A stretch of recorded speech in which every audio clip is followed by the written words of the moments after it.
Our next speaker is a mechanical engineering graduate in Colegio de San Juan de Letran, Calamba back in 2000. He held various positions in the field of engineering from well-known manufacturing companies.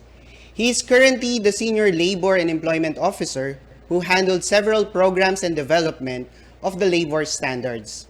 To give us an update regarding COVID-19 protocols, let's all welcome Engineer Mark Brian Torres.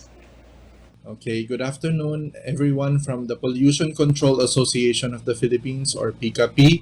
In behalf of Mr. Ezekiel Ronnie Guzman, our Regional Director, and the whole Dole family here in Region 4A, we very much welcome you, and we very much we welcome this opportunity to speak with you. So, like it was said, I'm Mark Brian Torres. I'm tasked to represent the regional director in sharing with you some updates on COVID-related guidelines. I will be showing you releases and mga department orders and labor advisories. So, what can we expect in this next 30 minutes? So we can participants can expect to obtain information on legal basis of the current COVID-19 control and prevention policies, yung mga saysay nitong mga pinagagagawa nating mga protocols sa kumpanya natin, sa ating mga pang-araw-araw na buhay, katulad ng pagpunta sa groceries, sa department stores, bakit ba tayo nag-fill up pa ng mga forms, kailangan mag-scan, ano yung mga legal basis na yun. Participants can expect to be able to assess on their own the level of compliance or non-compliance of their respective organizations and apply corrections as necessary kung may napansin kayo on your own na may mali o may kulang sa inyo pong protocols or inyong pag-apply or pag-mitigate ng inyong mga situations or circumstances sa inyong mga cloud or kumpanya, on your own you can correct them. And then we can expect to have a sense of influence and duty when it comes to program development as well, and implementation with progressive goals and of course foresight. We can expect to learn about labor laws that women leaders instituted for working women. We can learn about basics and small-scale policy-making considerations and the importance of program development. So, paano ba tayo magsisimula? As program managers, policymakers in our own right, sa maliliit nating clout, sa ating mga kumpanya, we are bound by law to compose our own protocols, our own policies, our own programs, and not just that, we are to make sure that it is implemented. So we can start with policy and control compositions. In composition of any policy, we must consider the following: preservation of assets, preservation of productivity, and governing laws and insurance and issuances. So under preservation of assets, we must consider our workers, our property, and of course, kaya naman tayo nagninegosyo, our profit. Under the preservation of productivity, we must consider the simpler the protocol, the better. Ano po? And we must also consider monitoring of effectiveness ng ating mga protocols. Meron bang nag-improve or stagnant pa rin? So kung stagnant, kailangan natin i-improve yung ating protocols. Under the governing laws and issuances, what are the minimum requirement of the law? Iko-consider po na dapat natin yon, what the law aims to achieve. And nasabi natin kanina that we are bound by law to develop these programs. Here are the legal basis. Slide 4, please. So, ito po yung mga legal basis ng program development. Unang-una na po dyan yung Labor Code of the Philippines. Under the Labor Code of the Philippines, nakasaad po dyan sa Articles 162 to 165, kailangan natin ma-administer ang safety and health laws sa ating mga kumpanya. Under Section 12 of the Department Order 198, kailangan daw po nating mag-develop and mag-implement ng OSH or Occupational Safety and Health Programs. And item U of Section 3 of the same Department Order 198, definition ng safety officer. So para ka maging isang safety officer, defined by law na kailangan kang marunong mag-implement ng OSH programs or Occupational Safety and Health Programs. At hindi lang kailangan marunong mag-implement, kailangan rin gumawa. So, kung wala tayong programa existing in our own companies, we are liable as per DO 198. Let's see slide 5, the next slide. So, magkano daw po ang penalty kung wala po tayong mga programa, wala po tayong OSH program? 50,000 pesos yan per day until compliance. So, nandyan po, nakalagay po sa Section 29 of the Department Order 198.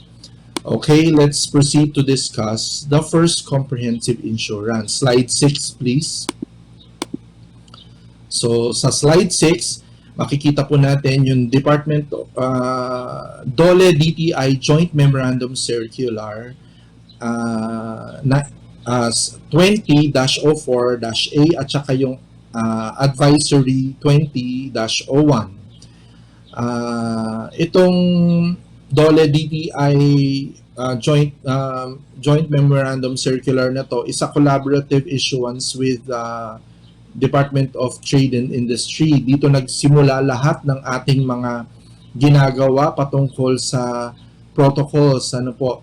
Dahil siya yung una, marami tayong resistance na na-encounter. Having this implemented, imagine, coming from almost 2 months of standstill, hindi tayo nakapagtrabaho. Yung iba sa atin, 1 month na nasa bahay. Ano po? Then, coming back, napaka-start ng regulatory issuances. Hindi siya flexible, hindi rin siya negotiable, and far from being considerate. Ano po? So DOLE understood why it was received with a lot of questions and with a lot of resistance from our stakeholders. In this joint memorandum circular, workers were introduced with concept na hard to swallow. Concepts like physical distancing. Sa physical distancing pa lang po, napakadami na pong kailangan baguhin. Yung production floor natin, kailangan baguhin yung layout. Yung atin pong canteen layouts, na-rearrange din para ma-accommodate yung 1 meter minimum distance. And then companies invested in disposable PPEs na dati naman hindi sila papasuot noon. Employee testing. So, napakadaming gastos. Ano po? Employees have to contend with flexible working arrangements. Hindi na siya 5 days. Kung dati pumapasok ng 6 days a week, minsan 4 days na lang. Ano po? Dahil po dito sa JMC na to. And then, nagkaroon po tayo ng additional work. Ano po?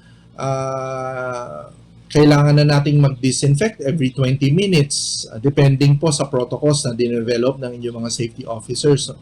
Ano po, yung pagkain natin sa canteen, hindi na po pwedeng sabay-sabay. Kailangan in batches. Restricted na rin po ang movement natin. Meron na rin pong contact tracing. At saka kailangan na rin nating i-educate ang ating mga sarili. Ano. And then, in other words, madaming hassle. But we are reaping the rewards now. Nasanay na rin tayo. Ngayon, it's already second nature to us. So, ito po yung mga in-implement dito sa JMC 2004A.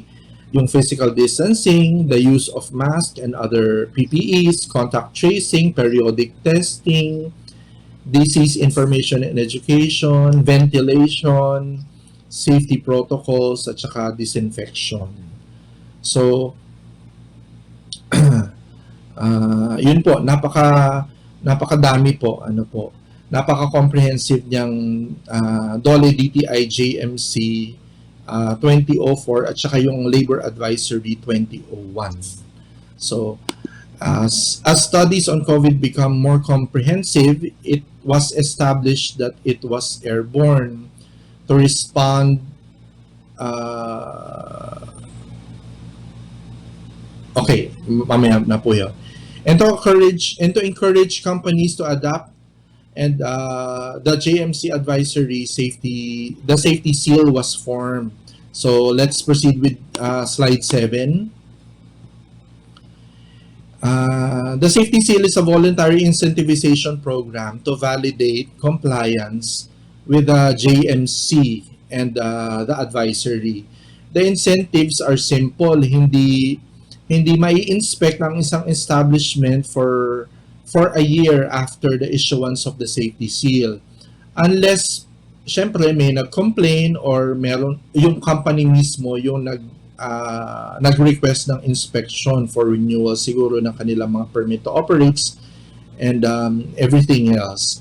So, let's read the slide sa safety seal. So the safety seal is a voluntary certification scheme that affirms that an establishment has been found compliant with the minimum public health standards set by the government, including the adoption of integration with StaySafe.ph in contact tracing application.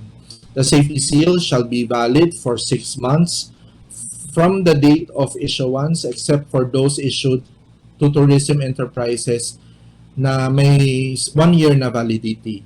The safety seal shall be renewable subject to continued compliance with the eligibility requirement set forth herein. So that's it. As studies on COVID become more comprehensive, it was established as well that it was airborne. Ito yung development sa studies. It came in an announcement na rin from WSO that it was indeed airborne. To respond with this, DOLE issued a department order. It is Department Order 224-21, slide 8. Next slide, Department Order 221-21. DO 224 focuses on ventilation, which is an engineering-heavy concept. That is why ang main audience nitong department order na to ay mga facilities engineers, mga mechanical engineers, mga electrical engineers na nag-handle mainly ng ventilation ng mga kumpanya. Medyo technical ito, but in a nutshell, ang DO imposes a greater dilution. Idinidilute niya po yung atin pong mga hangin sa isang lugar. Iniiwasan din dito yung stagnation ng breathable air natin, higher filtration ng mga air conditioning systems, at saka paglalagay po ng mga HEPA filters. So, babasahin ko pa to, napaka-technical nito, no? So, nakita ko naman, ang mga audience natin, may mga engineering backgrounds, so may mga specific na safeguards ito. Kailangan daw po yung HEPA filter ay may efficiency na 99.97% at ang dilution ventilation kailangan maka-achieve ng air change rate na 6 to 12 ACH utilizing natural ventilation. So, ang naging result po nito, naging mainit yung environment kasi yung mga air-conditioned rooms natin kailangan magbukas sa mga bintana. Para ma-dilute yung circulating air na nasa loob. Facilities utilizing centralized air conditioning, kailangan rin gumamit ng bagong filter na may rating na MERV 13 or higher. At saka ang CO2 levels rin po sa isang workplace or sa isang portion sa isang opisina or any workplace should be 1,000 parts per million. So, and lower. So, hindi na pwedeng tumaas doon. Ano po? And then, slide 9 na tayo. Next slide, Labor Advisory number 18, series of 2020. This Labor Advisory 18 reinforces that the cost of implementing programs and policies related to prevention and control of COVID will be borne by the employer. So walang babayaran ang employee. Ayon sa Labor Advisory, walang gagastusin si employee sa kanyang PPE, sa kanyang training, at iba pang incidental needs for his or her COVID prevention kapag siya ay nasa loob ng pinagtatrabahuhan niya. So this is the guideline on the cost of COVID-19 prevention and control measures. The advisory mandated that the cost of implementation of COVID-19 control measures shall be borne by the employer. At kung meron pong mga contractors na nasa loob, kagaya po ng mga janitorial, security, ang magbo-born pa rin o magagastos pa rin ng kanilang implementation ng COVID-19 protocols ay si principal, hindi po yung mga agency or contractors na yun. Okay? So, no cost related to incidental COVID-19 prevention and control shall be charged directly or indirectly to the workers. So, Labor Advisory number 11, series of 2020 is just a supplemental issuance to remedy certain issues that were raised in previous issuances like public transportation, healthcare facilities, operation on retail and manufacturing, at saka alternate working environments, arrangements, and etc. So, nire-reiterate lang po dito, lang po sa Labor Advisory number 11 na kailangan bukas pa rin po ang ating mga manufacturing industries, ang ating mga ospital, kailangan bukas pa rin po at kailangan pa rin po tuloy ang serbisyo. Ano po? And to safeguard that, ginawa po rin po nila na less strict ang transportation ng mga workers.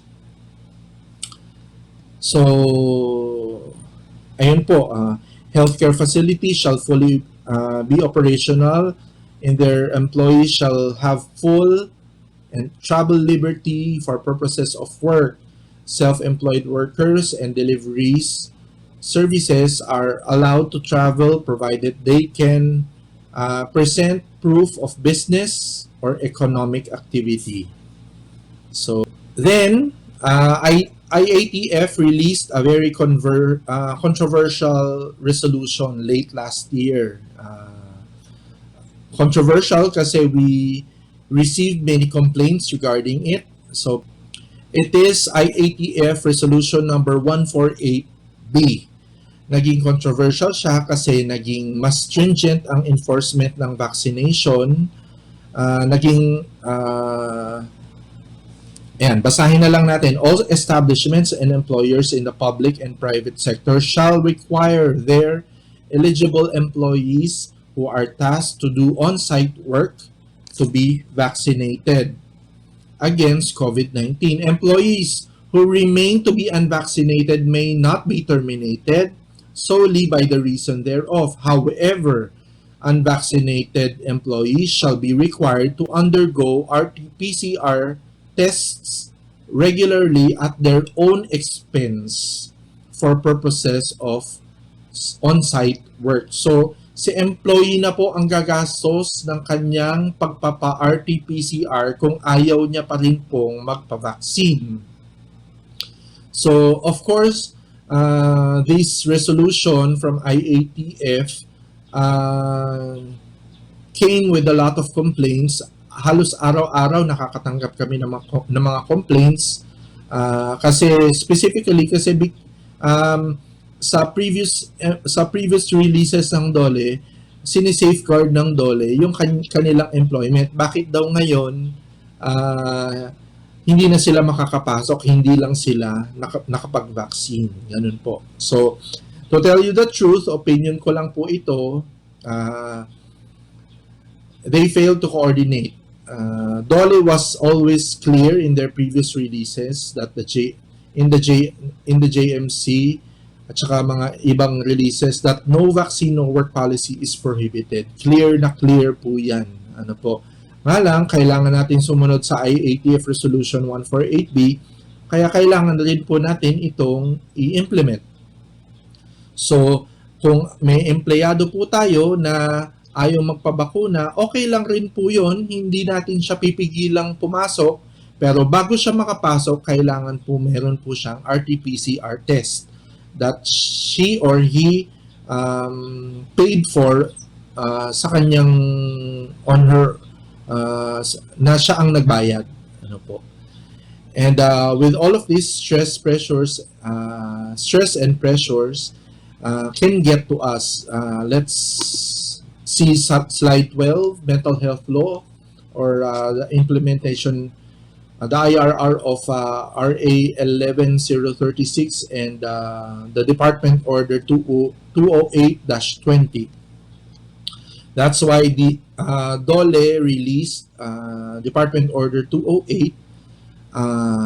The DO208 is a workplace IRR or implementing regulations po ng RA 11036 or otherwise known as the mental health law. This department order enforces that employers must include mental health programs and have them implemented. It takes in consideration awareness, correction of stigma, confidentiality, and referral systems. So, ito po yon. Employers shall develop appropriate policies and programs on mental health in the workplace designed to, number one, raise awareness, correct the stigma and discrimination related to mental health, and then identify and provide support to individuals, and then, of course, facilitate access to individuals with mental health conditions for treatment. And then, nakapaloob rin po sa policy na to yung confidentiality at saka nakapaloob rin po dito yung referral systems or services for people who are beyond the company's capabilities.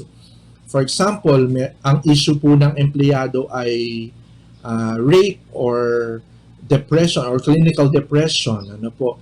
So meron lang po talaga kasing hangganan yung ating Safety and Health Committee. Ano po? So ayon sa policy, ayon sa DO208, kailangan po meron daw tayong referral systems. Okay? The DO hopes and seeks that workers through COVID could cope in reality of sicknesses at saka uncertainty at saka of course death. Ano po? And just a reminder, in all these issuances, Article 100 of the Labor Code of the Philippines is still at work. Let's proceed to the next slides. Non-diminution of benefits. So, ang sabi po, hindi po nawala ang ating non-diminution of benefits policy. So, Article 100 of the Labor Code po ito. So, ayon sa Labor Code of the Philippines, kailangan meron pong general labor standards ang ating mga empleyado. General labor standards covers these.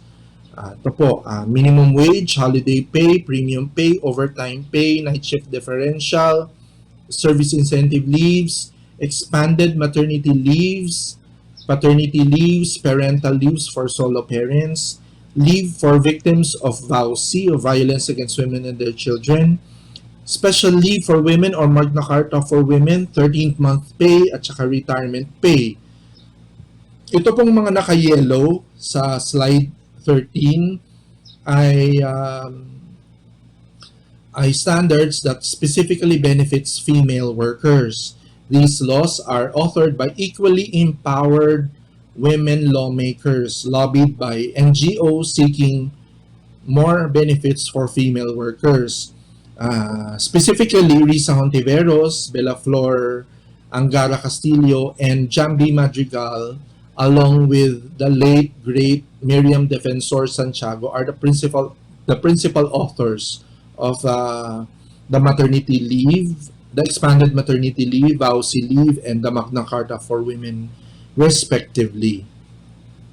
So next slide, slide 14. So pahapyawan na lang po natin ano ba ang expanded maternity leave, RA 11210 11 RA 11210 expanded maternity leave. So hindi na po siya expanded, na po siya 105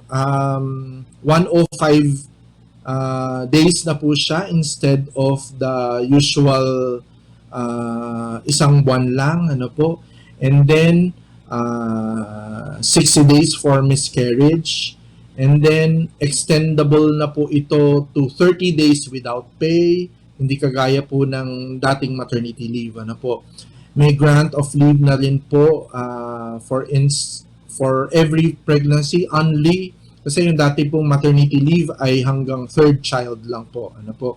And then ang pinaka-unique na po dito, pwedeng i-share yung kanyang 105, yung 7 sa 105 ay pwedeng ibigay sa tatay or dun sa alternate caregiver, kung sino man po yung authorized na caregiver nung bata. Slide 15. Next slide. So VAUSI leave, violence against women and their children is any act or series of acts committed by any person against a woman or with whom the person has had a sexual or dating relationship. Ito po yung leave na ayaw nating i-avail, kasi to be able to benefit the VAUSI leave, kailangan po na-abuse yung ating female worker. Ano po ba ang kailangan sa VAUSI leave? Ang requirement po ay may certification from the barangay or the prosecutor or the clerk of court or women's desk sa police po.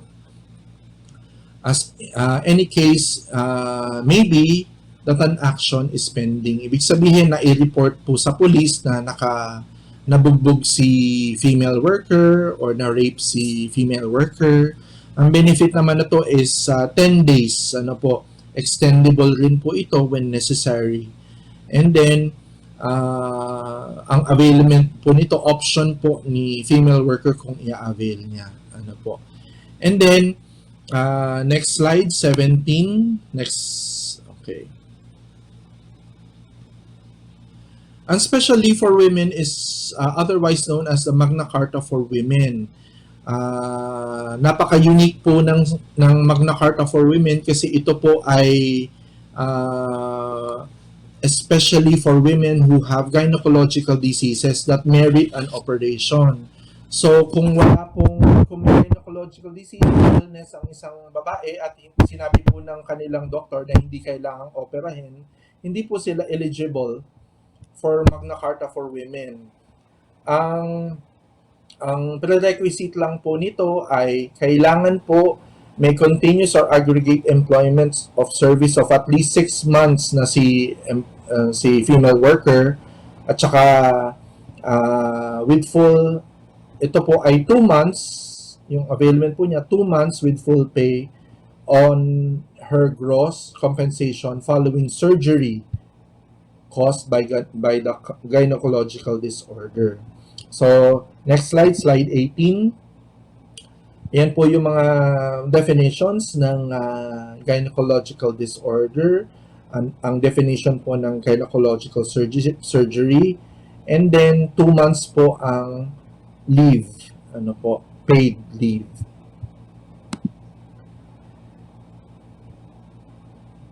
So, kailangan po ang nag-certify po na kailangan ni employee or female worker na Magna Carta for Women or especially for women ay isang competent physician.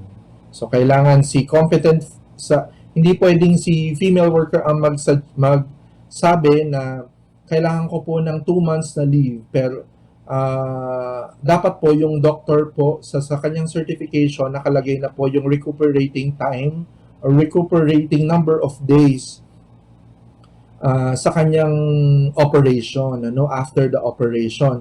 Pag sinabi po ng doctor na 9 days lang ang recuperating period, 9 days lang po talaga ang ibibigay na special leave or Magna Carta for Women. Po, pag sinabi po ng doctor na siya ay kailangan mag-recuperate for 2 months, which is the maximum, 2 months po yung ibibigay. Okay po?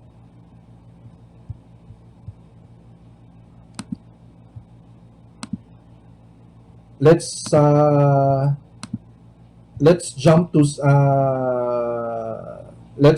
slide 24, gender statistics from PSA or the Philippine Statistics Authority. In celebration of the Women's Month, I'll present na din a little insights statistics gathered from the past years concerning and celebrating our women in the workforce. So slide 24 to 27 po ito. So let's do the positives first. So among Asian countries and its counterparts, Philippines has been fairly consistent in the increase of Filipinas in the middle and management position. So marami compared sa other Asian countries po, mas madami pong leadership positions ang ino-occupy ng ating mga Filipinas. In 2016, 23.9%, bumaba lang po noong 2017, naging 23.2%, pero from 2017, consistent na po siya ng pataas sa pataas. So, more and more women workers are stepping up to the plate and occupying managerial positions or supervisorial positions. So, in the world naman po, in the year 2020, Philippines is 11th among other countries in the highest share of managers who are female. And then the 2019, 5th po tayo. Ano po? Next slide, slide 25. So the positives pa rin naman po ito. 39.1% of the total labor force in the Philippines are women. So wala pa pong kalahati. Ano po? Pero basically, marami na po yan, compared to other Asian countries. Yung 39.1% na yon, 16,683,000 Filipino women po yon who are working. Despite only having 39.1 labor force, women have a labor participation of 57.4% before the pandemic. Ibig sabihin po ng labor participation, available work po ito that has to be done. So more than half of the work is done by women. So 47.4 of available work in the Philippines are done by women. Kahit po wala pa sa kalahati ang ating female workforce, 39.1%, napakadami pa rin pong na-accomplish ng mga female workers, 57.4 labor participation. In the Philippines remains as the top country in Asia in terms of closing the gender gap according to the Global Gender Gap Report of 2020 of the World Economic Forum. So, ang gender gap, nakapaloob dito po yung economic participation and opportunity, educational attainment, health and survival, and political empowerment. So, napakaganda po ng contribution ng women workers sa Philippines. Next slide, slide 26.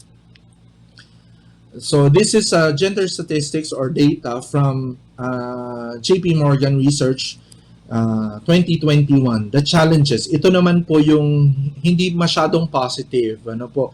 Ito po yung challenges na hinaharap po ng ating mga kababaihan sa workforce.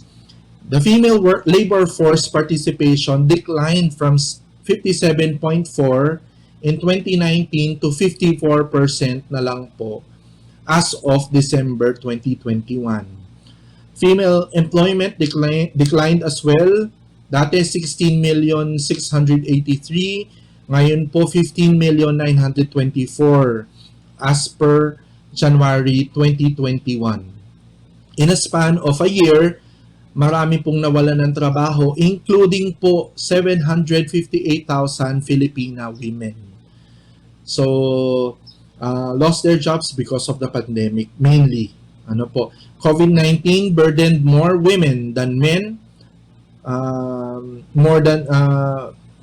Kasi po, ang nag-occupy po at saka overrepresented po ang women sa sectors na worst affected by the pandemic, such as the service industry, retail, tourism, and hospitality. Kaya po, mas naapektuhan po ang mga female workers.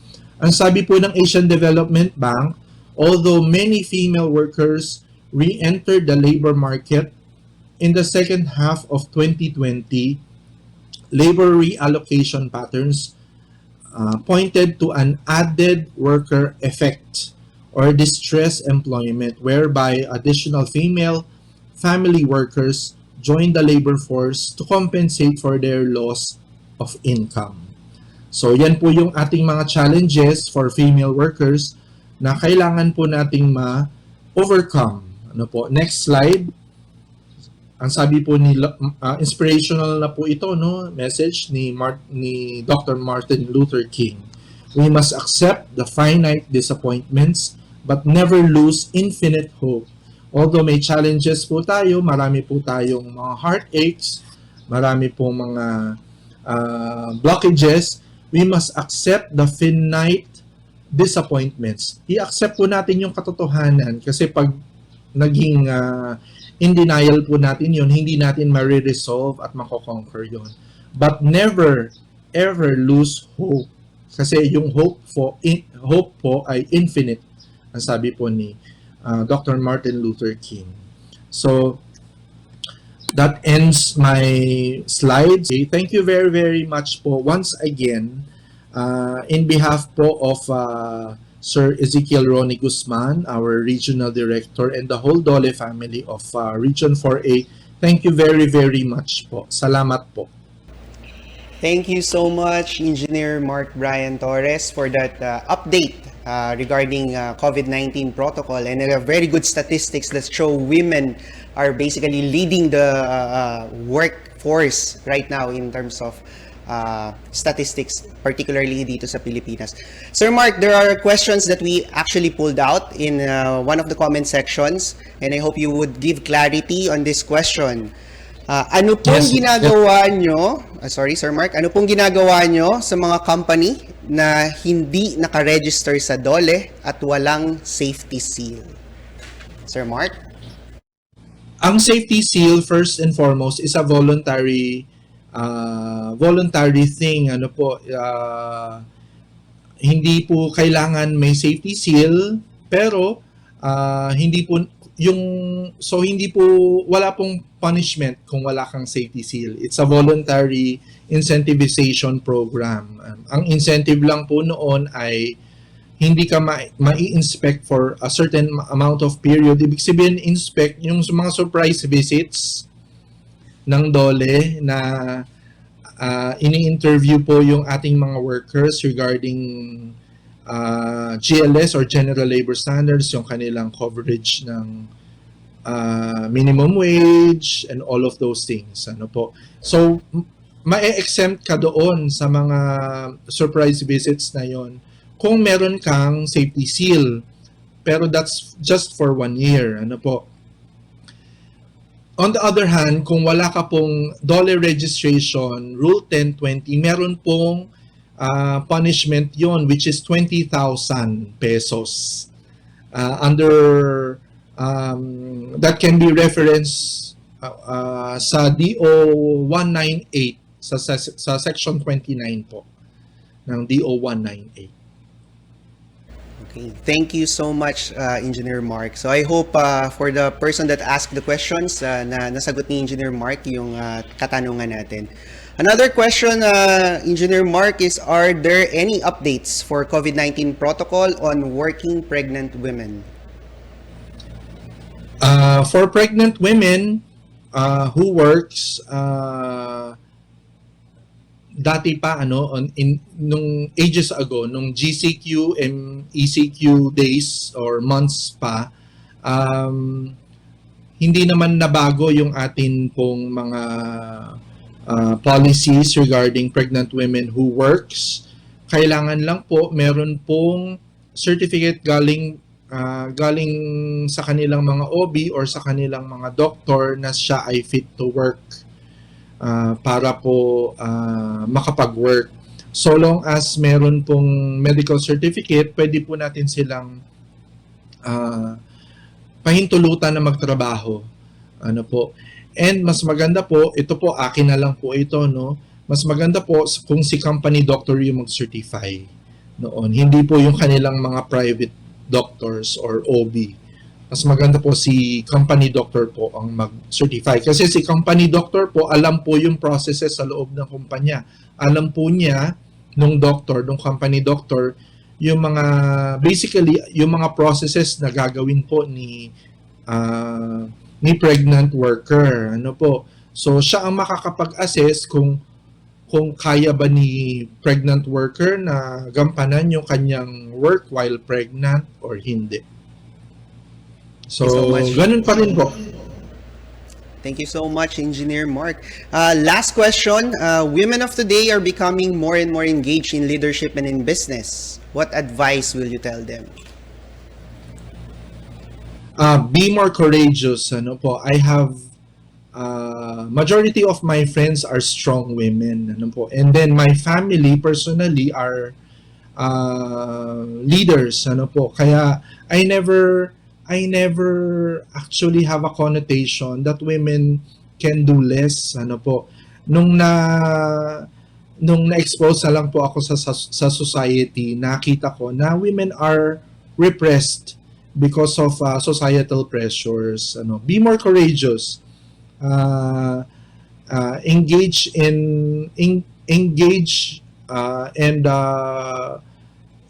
a lot of mag-engage po kayo sa mga problems nyo. Don't run from it and try new things. Ano po? Yun lang po. Thank you, Sir Mark, for answering all those questions. Thank you so much, Engineer Brian, for that wonderful updates.